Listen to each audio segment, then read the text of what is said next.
오늘 소개할 책은 어떤 책일까요? 이 책입니다. 장자 놀고 놀다. 제목이 보이시죠?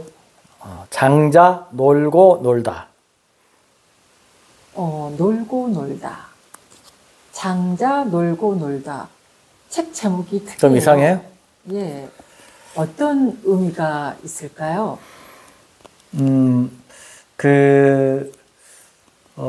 이제 장자가 이제 노자나 붓다나 또 예수나 또 다른 성인들에 비해서 장자에게서 좀 강조되는 정신의 경지가 있어요. 그 경지가 저는 이제 그 노님, 유의 경지라고 이렇게 보고 있는 거예요. 그래서 그 놀다.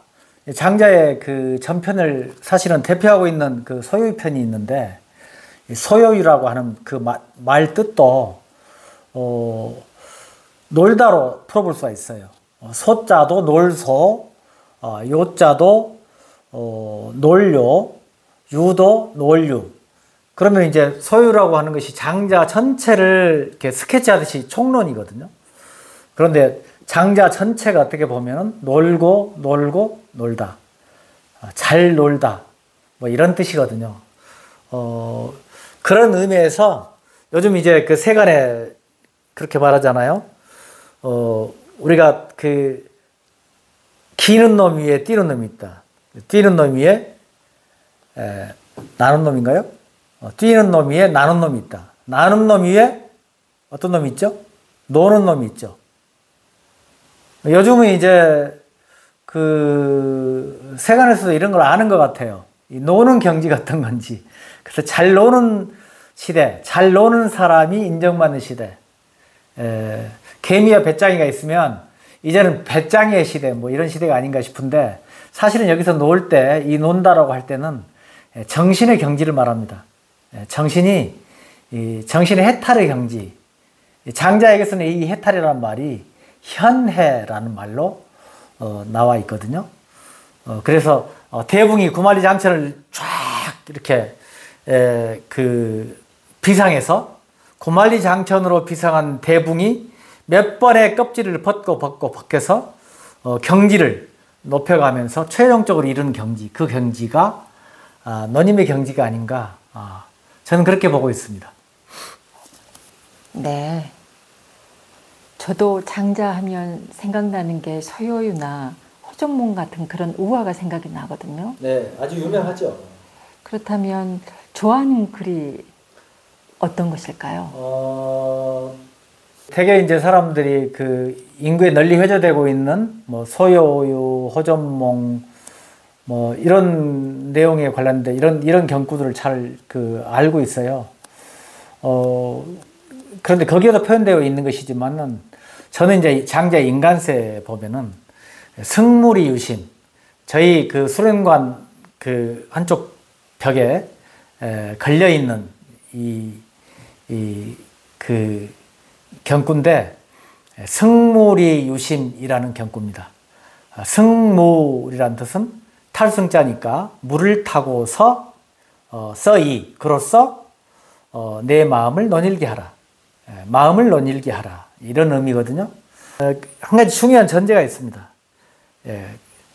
그 마음이 텅 비운 경지를 체득하지 않으면 그 논일 수가 없어요. 그러니까 집착하는 마음으로, 탐욕하는 마음으로 논일 수가 없거든요.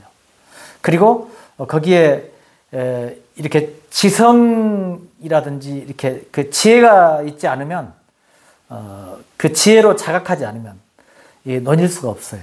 그래서 여기서는 어떻게 보면 온전히 자각된 상태에서 텅 비운 마음이 전제된 상태에서 논이는 거, 그것이 논이는 마음이다, 이런 뜻에서 제가 사실 가장 좋아하는, 그러니까 장자의 그 세계관에서 흔히 그 장자를 전공하신 분이나 평설하신 분들이 간혹 장자는 은둔자다 이렇게 말하는데, 저는 은둔자라고 생각하지 않습니다. 장자는 세상의 도전에 직면해서 피하지 않고, 또 그 속에 빠져들어서 탐닉하지 않고, 그것을 오롯하게 감당하면서 잘 즐기는 사람이다.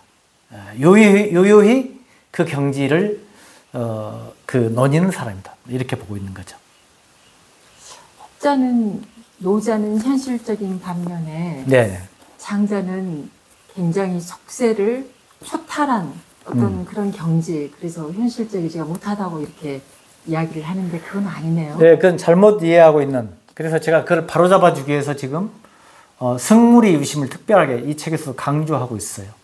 그래서 유의 경지라고 하는 것이 세속, 사바세계를 벗어난, 사바세계로부터 도망치는 게 아니고 아니면 사바세계를 탐닉해서 거기에 빠져서 욕망하고 탐착하고 집착하는 그런 세계도 아니고 그 세계를 이렇게 파도를 넘듯이 이렇게 그 세계를 잘 타고 넘는 그런 정신의 경지를 이야기하고 있는 거예요. 그런 깨달음의 경지를 설하고 있는 것이다. 그렇게 말씀드릴 수 있어요. 승물이 유신, 물을 타고 그로써 마음을 논리러라. 아주 좋습니다. 다음으로 지금 왜 장자를 다시 들고 나오셨을까요? 저는 이제 사실은 고전이 기피되고 있는 시대가 아닌가. 특히 청년 세대들에게 고전이 정말 잘 읽혀지고 있는가 하는 이런 문제의식을 가지고 있기는 하나, 전체적으로는 그 고전이 또 한편으로는 강조되고 있는 고전의 필요성에 대해서 그렇게 인정되고 있는 시대가 아닌가 생각되는데, 그 중에서 특히 이 도가기 경전이 굉장히 중요한데, 그 중국의 역사도 그렇지만 중요한 격변기, 격동기, 시대가 지금 어디로 가야 될 것인가, 이 시대를 어떻게 바로잡아야 할 것인가, 이런 문제식이 싹트고 그 이슈가 중심적으로 부각이 될 때는 도가의 그 경전이 위력을 발휘합니다. 이 시대가 새로운 문명이 지금 창출돼야 되고 또 새로운 문명으로 이전돼야 될 굉장히 중요한, 어떻게 보면 위기의 시대이면서도 희망의 시대인데, 그 희망을 어디서 찾을 것인가, 저는 이 도가의 경전에서 혹시 찾을 수 있지 않을까, 이런 생각을 하면서 특히 장자를 다시 보고 있습니다.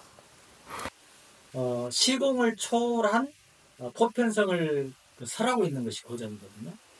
그리고 또 하나는, 이를테면 우리가 아무리 좋은 베스트셀러가 있다 하더라도 100년을 가기가 쉽지 않잖아요. 100년 동안 베스트셀러가 되기 쉽지 않잖아요. 만약에 100년이나 200년이 됐다면 이미 고전이 됐을 겁니다. 현대서지만 이미 고전의 지위를 얻었을 거예요. 그래서 고전이란 말은 다시 다시 쉽게 설명을 하면은 시간과 공간을 넘어서 담금질이 되었다. 쇠를 담금질 해가지고 이렇게 아주 어떤 시변과 어떤 과제 상황이라도 다 적용할 수 있는 어떤 보편성을 획득했다. 그런 의미라고 말할 수 있을까요? 그래서 고전은 시공을 넘는 보편성의 진리에 도달한 그 서적이다. 이렇게 진리를 설한 책이다. 이렇게 말할 수 있기 때문에 굉장히 중요한 의미가 있을 것 같고요. 예. 그렇다면 장자의 어떤 부분에 역점을 두셨을까요? 장자에게서 이번 책에서 장자의 어떤 부분을 제가 그 역점을 두고 있는가를 간단히 제가 좀 소개를 해보고 싶은데, 제가 이게 좀 기록된 게 있어서 제가 한번 함께 읽어보면 좋지 않을까 싶어서 제가 한번 제 책의 서문 부분을 읽어보겠습니다. 더불어 필자가 고민하였던 한 가지는, 오늘날 지금 이 순간을 사는 독자들에게 어떻게 하면 살아 숨쉬는 장자 자신의 말처럼 진흙벌밭에서 꿈틀대며 꼬리를 질질 끌고 살아가는 역동적 생명력을 만나게 할 수 있는가 하는 것이었다. 장자를 죽은 공룡의 화석을 만나듯 메마르고 객관적으로 보는 것이 아닌 내 삶의 구체적 현장에서 나의 고민과 나의 사유와 나의 변화의 한가운데로 끌어들일 수는 없을까? 내가 장자에게 묻고 장자가 내게 답하며 장자가 논의했던 세계를 내가 다시 나의 삶 속에서 논의게 됨으로써 2000 몇백 년의 시공을 넘어 생생하고 진진한 만남이 지금 이 순간 이루어지도록 할 수는 없을까? 위대한 성인 장자, 고전 속에 추앙받는 큰 얼굴, 종교적 교조로서 숭배의 대상이 된 장자로도 물론 좋겠다. 그러나 그가 책 속에서 걸어나와 다정한 미소로 내게 말 걸어오고 내가 힘들고 고통스러워할 때 나의 어깨를 툭툭 두드려주며 더욱이 우리의 문명이 욕망의 사슬에 복잡하게 꼬이고 스스로 채운 착고에 매여 더 이상 한 걸음도 앞으로 발을 내딛지 못할 위태로운 지경에 빠져 있을 때 그의 활달한 지혜에 황홀한 입맞춤을 하게 할 수는 없을까? 그리하여 거꾸로 매달린 운명 같은 착고를 벗어던지고 구만리 장천에 하늘로 비상한 꿈을 꾸게 할 수는 없을까? 제가 이렇게 썼는데 괜찮은지 모르겠습니다. 아주 좋은데요.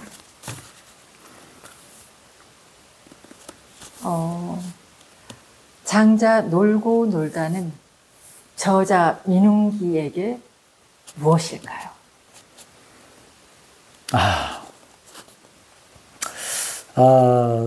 제가 이 부분에 대해서 강의를 하거나 이제 또 글을 쓰면서 표현한 게 많이 있는데 그 중에 또 역시 그 서문의 한 대목을 읽는 것이 더 좋을 것 같아요.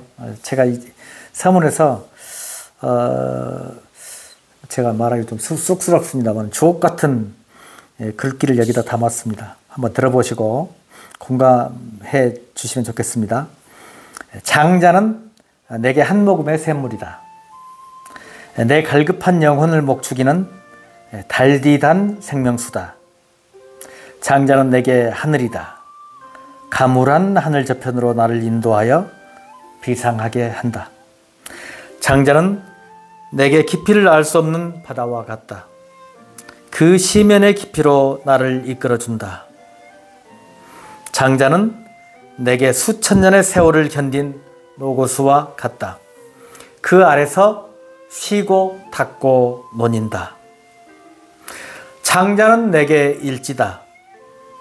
언어를 잊고 달에 착륙한다. 장자는 내게 진흙벌밭이다. 그 속에서 나는 삶과 죽음의 경계를 잊고 꼬리를 질질 끌며 못일고 싶다. 그리하여 장자는 한 사람이나 한 권의 책에 그치지 않는 유구한 흐름이다. 큰 숲이다. 큰 강물이다.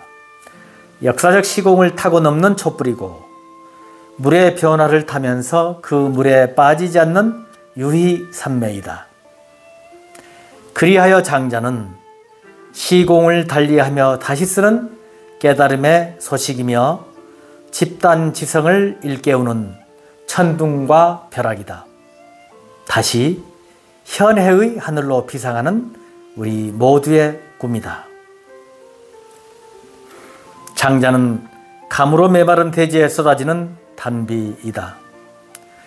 우리 영혼의 갈증을 해결하는 한 모금의 생명수이다. 지금 장자는 시장통에서 부단히 거래하고 교섭하며 너털 웃음을 웃는 민중들이다.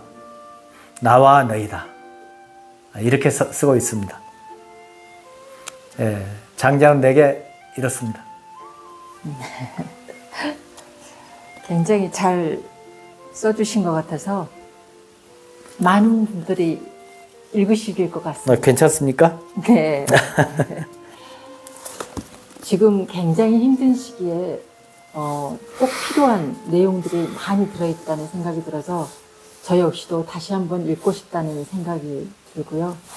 앞으로 여기에 나와 있는 30편이라고 하셨죠? 네네네. 한 편씩 동영상으로 만들어서 올렸으면 좋겠다는 생각이 드네요. 잘 좀 부탁을 드리고요.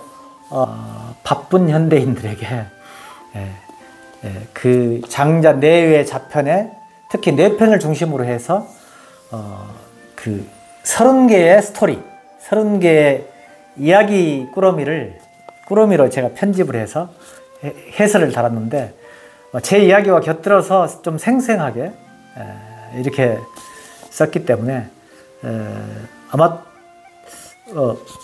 좀 그 의미가 있지 않을까, 좀 재미도 있지 않을까, 뭐 이런 생각이 좀 들긴 합니다. 좀 여러분들이 우리 구독자 여러분들 여러분들이 좀 이 책을 읽고 뭐 재미있게 좀 읽어봐 주시길 바라고 다른 분들에게 소개도 해주시면 고맙겠습니다. 감사합니다. 네, 수고하셨습니다.